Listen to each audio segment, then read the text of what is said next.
Buenos días y continuamos con las enfermedades del tiroides. Hoy vamos a tratar de un grupo de enfermedades que tienen una denominación muy específica.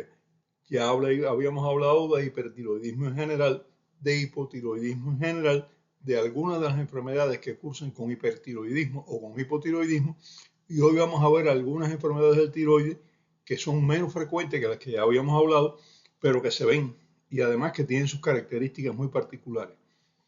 Porque las enfermedades del tiroides no son tan sencillas como decir hipertiroidismo, hipotiroidismo, sino que hay enfermedades que tienen hipertiroidismo en una fase e hipotiroidismo en otra.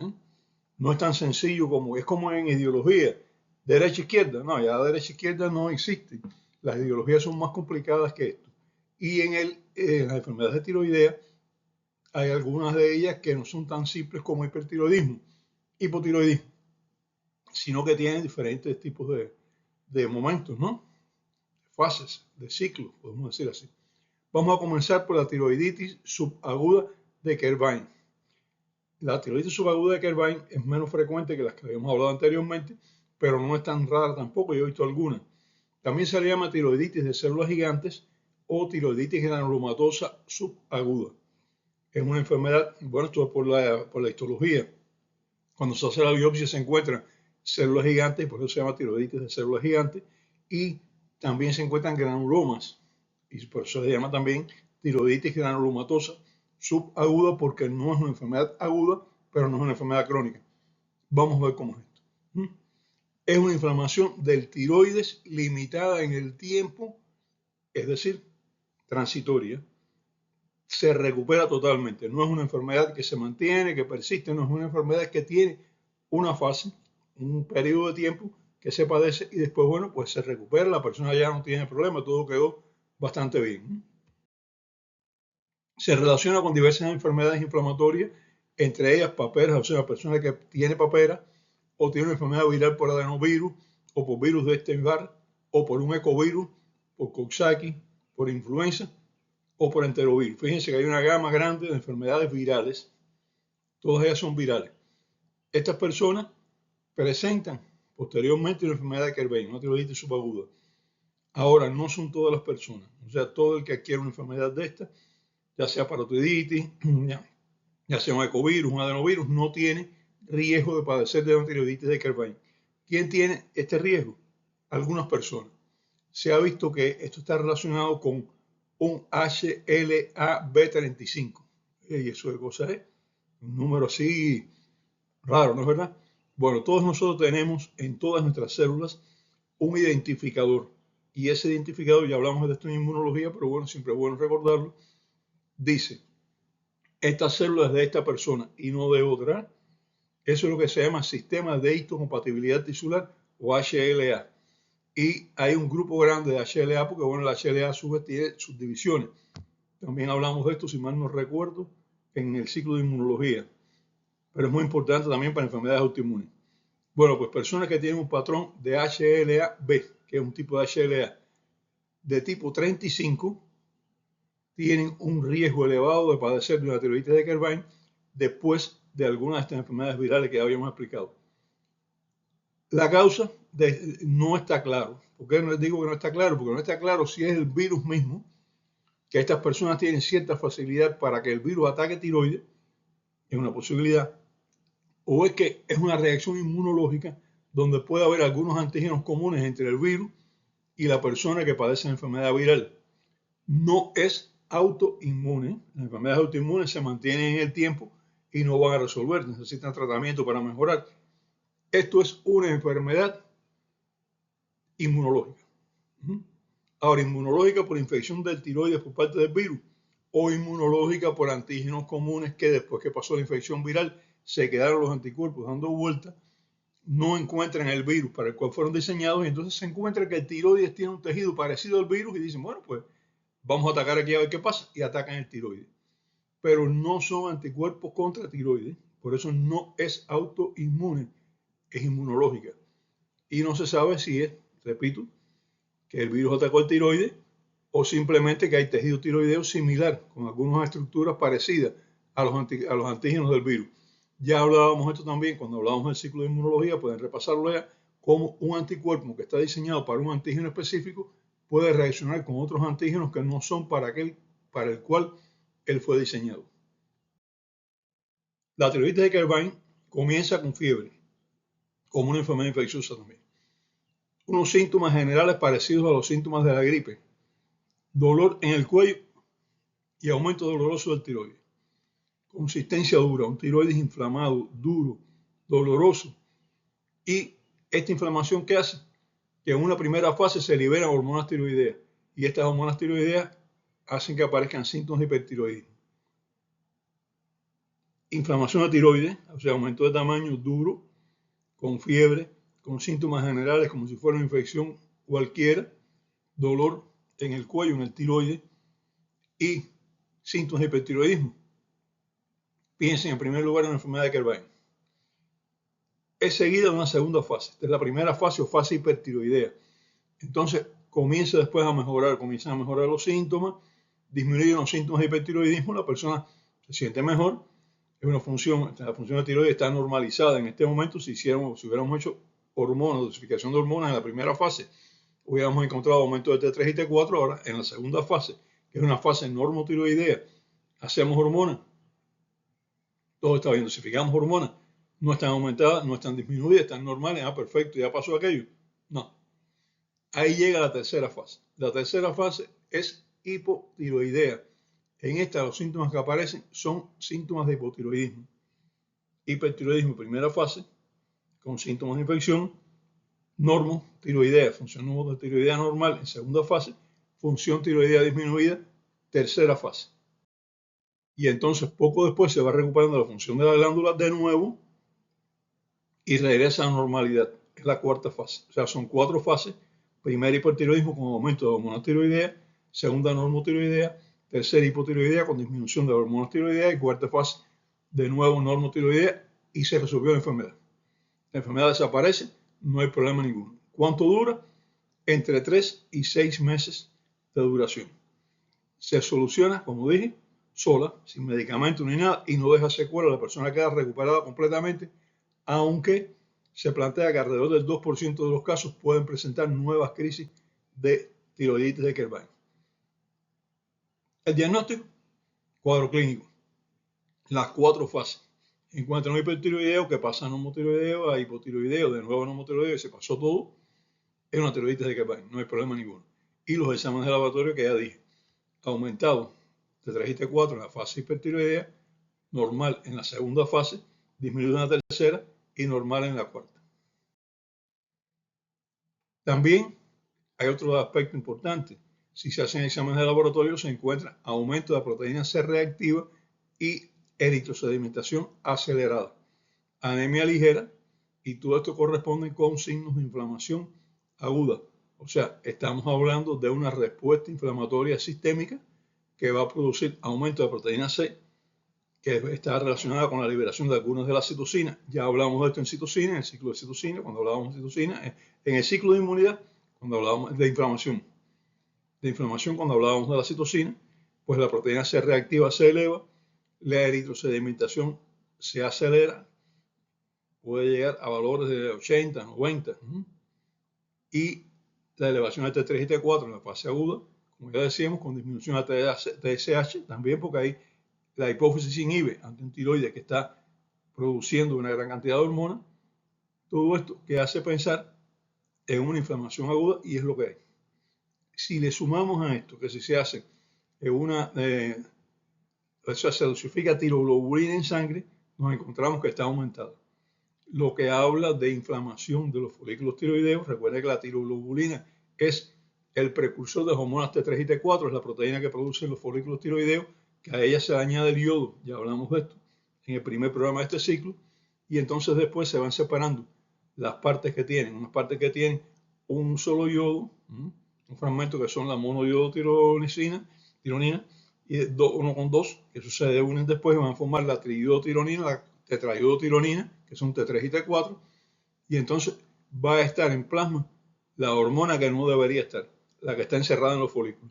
¿Y qué habla de esto? Bueno, que los folículos fueron lesionados. Hay una lesión de la pared del folículo y se liberó la hormona.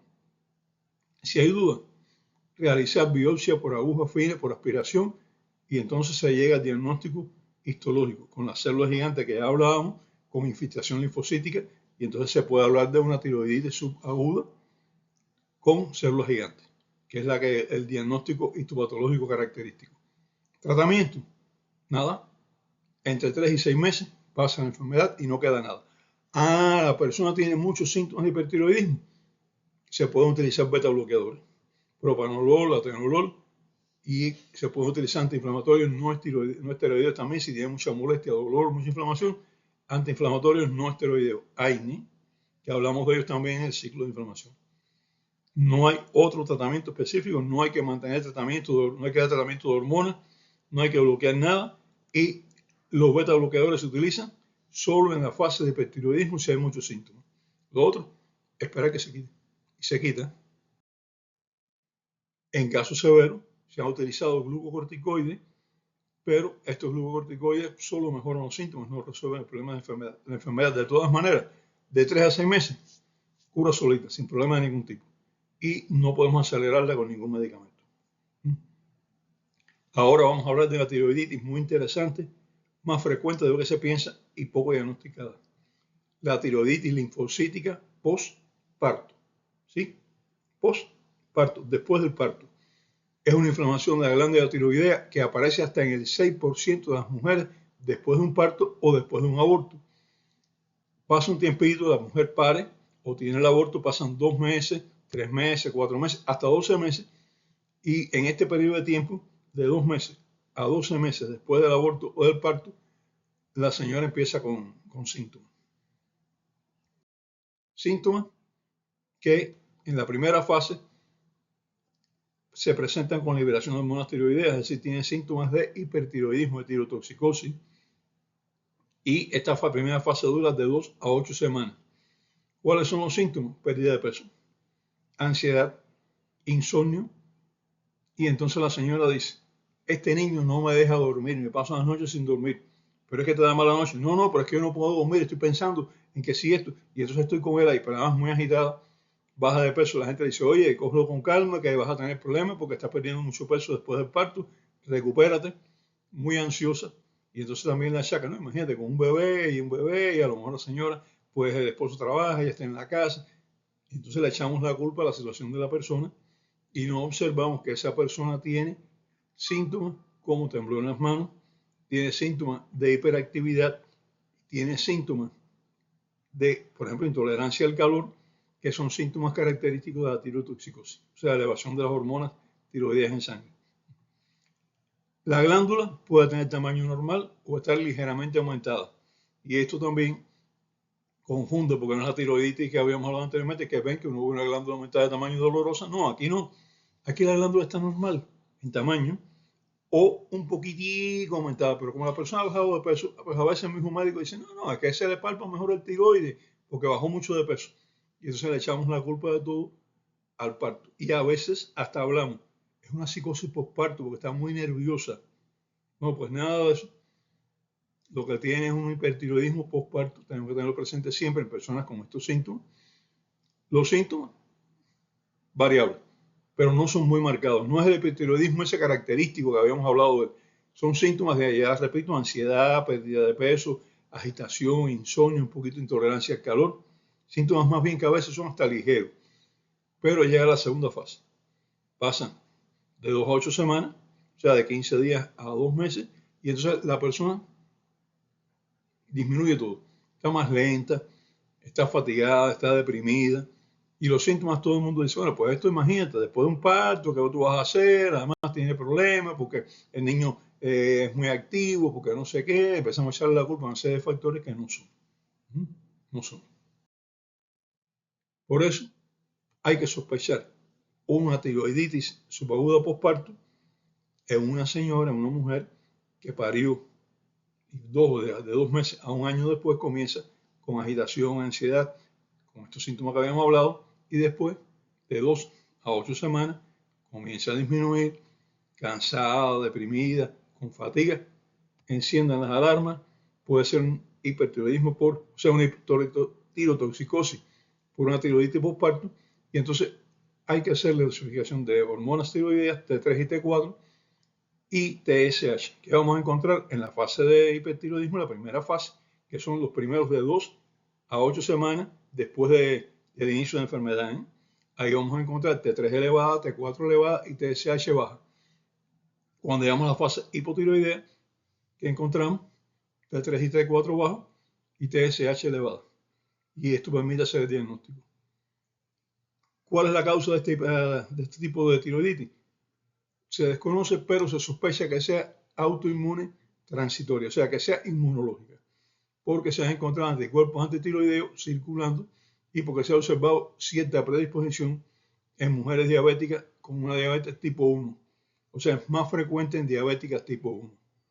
La evolución, benigna. Cura, sin medicamento. Aunque si tiene muchos síntomas de hipertiroidismo en la fase hipertiroidea, se pueden utilizar beta bloqueadores, o sea, atenolol o propanolol, porque estos síntomas a veces son molestos. Demasiada agitación, puede tener taquicardia, insomnio, muchas molestias. Bueno, pues le damos un poco de beta bloqueadores. Pasa esta fase, no se da nada más. Algunos medicamentos como la miodarona y el interferón alfa pueden producir tiroiditis transitoria muy parecida a las que hemos hablado ahora, pero generalmente poco intensa. Lo que sí se caracteriza es por la debilidad muscular y la apatía. Yo ya hablé cuando hablábamos de farmacología, hablé de un paciente que tuve que tomaba miodarona, que comenzó con una serie de síntomas de debilidad muscular y sobre todo con debilidad de las cuerdas vocales, hasta se pensó operarlo y fijar las cuerdas vocales, y entonces me cayó en consulta de personas que yo conocí, fueron a verme a ver qué tú crees, y cuando le pregunté, casualmente había leído los efectos indeseables de la miodarona recientemente, y cuando le pregunté lo que se sentía, le dije, ¿estás tomando algún medicamento? Me dijo, miodarona. Simplemente le dije, vete a ver a tu cardiólogo, que casualmente era mi cardiólogo también, vete a ver a tu cardiólogo y dile lo que te pasa y cuéntale nada más. Cuando se lo contó el cardiólogo le dijo, la miodarona, y se la suspendió. Yo llamé al cardiólogo, no le dije lo que sospechaba, le dije, oye, fulano te va a ver mañana porque tiene estos síntomas, lo único que le dije. Pero no le hablé de la miodarona. Él solo cuando vio los síntomas, espera un momentico, es la miodarona lo que está causando esto. Y esta debilidad muscular de la que produce la miodarona está causada por una disminución de la función tiroidea secundaria a este fármaco. Bien, tenemos otro tipo de tiroiditis. La tiroiditis de Riedel es un trastorno de causa desconocida que aparece con aumento de tamaño del tiroide por inflamación y fibrosis de la glándula. Básicamente hay signos de inflamación, pero hay fibrosis y la fibrosis es lo que predomina. Se acompaña de fibrosis también de mediastino y fibrosis detrás del peritoneo, el peritoneo posterior retroperitoneal. La fibrosis infiltra tejidos adyacentes a la glándula. Vemos aumento de tamaño de tiroides, infiltración alrededor del tiroides, infiltración en mediastino, infiltración o sea, retroperitoneal, perino retroperitoneal, y entonces no se sabe cuál es la causa exactamente. Se hace una biopsia y la biopsia lo que nos dice hay fibrosis e inflamación. ¿Cuál es el tratamiento? Glucocorticoides, pero no siempre son efectivos. La causa de esta enfermedad, totalmente desconocida.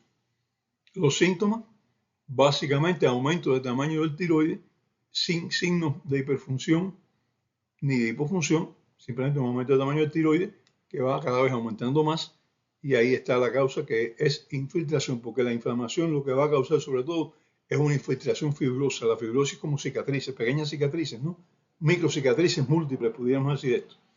Y eso es lo que ocurre en la tiroiditis de Riedel, que se caracteriza por aumento de tamaño de la glándula. Ahora vamos a solamente hablar muy brevemente del bocio. ¿Qué es el bocio? Porque decimos bocio, pero bocio no es una enfermedad. Bocio quiere decir aumento de tamaño de la glándula tiroides, independientemente de cualquier causa que tenga, independientemente de que tenga manifestaciones clínicas o que no tenga, independientemente de que las manifestaciones clínicas sean de hipertiroidismo o de hipotiroidismo, independientemente si la causa es una enfermedad benigna o maligna. Bocio es simplemente aumento de tamaño de la glándula tiroides, cualquiera que sea su causa, ¿no? La causa más frecuente en el mundo se considera que es la deficiencia de yodo en la dieta, pero esto no se observa en todas partes. Esto es más frecuente en algunos lugares, como ya había mencionado, zonas montañosas y alejadas del mar, Suiza, los Alpes austríacos, Alpes bávaros también, que son la parte que corresponde con Alemania, porque están lejos del mar y en niveles muy elevados, donde no llega el aire marino cargado de yodo. Pero también ocurre en las montañas de Asia. Se considera que la causa más importante en el mundo es esta, ¿no? Deficiencia de yodo en la dieta. Pero, como les digo, no es tan frecuente en las zonas que están cercanas al mar, sobre todo en zonas alejadas del mar.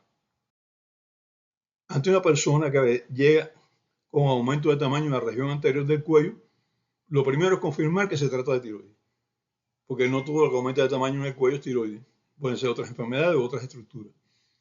Clínicamente, cuando observamos a personas, cuando la persona traga, vemos que el tiroides sube y baja. También le podemos poner la mano aquí, los dedos por encima del aumento de tamaño, pedirle que trague y entonces sentimos como el aumento de tamaño este, que todavía no sabemos qué es, nos empuja los dedos hacia arriba cuando la persona traga y baja después. ¿Por qué es esto? Porque el tiroides está unido a la tráquea. Está unido a la tráquea y cuando la tráquea se mueve, ustedes saben, la persona va a tragar, la tráquea se eleva para que la epiglotis obstruya la entrada hacia los pulmones, porque si tragamos con la entrada abierta se puede meter alimento o agua hacia los pulmones, podemos hacer una broncoaspiración. Entonces, fisiológicamente, el mecanismo de la deglución, o sea, de tragar, incluye la elevación de la tráquea para que la tráquea se apoye sobre la epiglotis y la epiglotis ocluya la entrada hacia la tráquea. Es lo que nosotros decimos el camino viejo. Así los guajiros, campesinos, cubanos, se te fue por el camino viejo cuando una persona está tomando algo y entonces hace una pequeña broncoaspiración. Para evitar eso, repito, la tráquea sube. Al subir la tráquea, habla el tiroides. ¿Por qué? Porque el tiroides está unido a la tráquea. Y cuando el tiroides está aumentado de tamaño, nosotros palpamos la elevación del tiroides en el momento que la persona está deglutiendo, es decir, tragando. Y esto es muy característico. Ya sabemos que es tiroides, pero no viene mal hacer una ecografía, porque la ecografía nos confirma que es tiroides. No, pues se les puede hacer, no hay problema. Después de ya estar seguro que se trata de tiroides, debe determinarse si existen señales de hiperfunción o de hipofunción. Porque si hay señales de hiperfunción, pues vamos a pensar en un hipertiroidismo, vamos a pensar en enfermedades de causa hipertiroidismo, que ya hemos hablado de ellas, vamos a pensar en que puede tener una tiroiditis también en la fase hipertiroidea, está bien. Si hay signos de hipofunción, vamos a pensar que se trata de un hipotiroidismo que cursa con aumento de tamaño del tiroides o que se trata de una de las tiroiditis que cursa con hiperfunción al inicio y con hipofunción después. Ya tenemos una orientación. Si existe hiperfunción o hipofunción, lo más probable que sea una enfermedad grave, si es una hiperfunción o una tiroiditis. Muy importante, observar bien la superficie del tiroides y la forma. Si la glándula es lisa, esto va a favor de una tiroiditis o de un déficit de yodo. Si la superficie es nodular, son nódulos, cuando uno palpa el tiroides encuentra una pila de peloticas aquí, entonces valorar si son nódulos múltiples, que son la pila de peloticas, muchas peloticas, o se trata de un solo aumento de tamaño. Yo he visto nódulos solitarios que aumentan el tamaño del tiroides de tal manera que uno no concibe que sea un solo nódulo, y es un nódulo.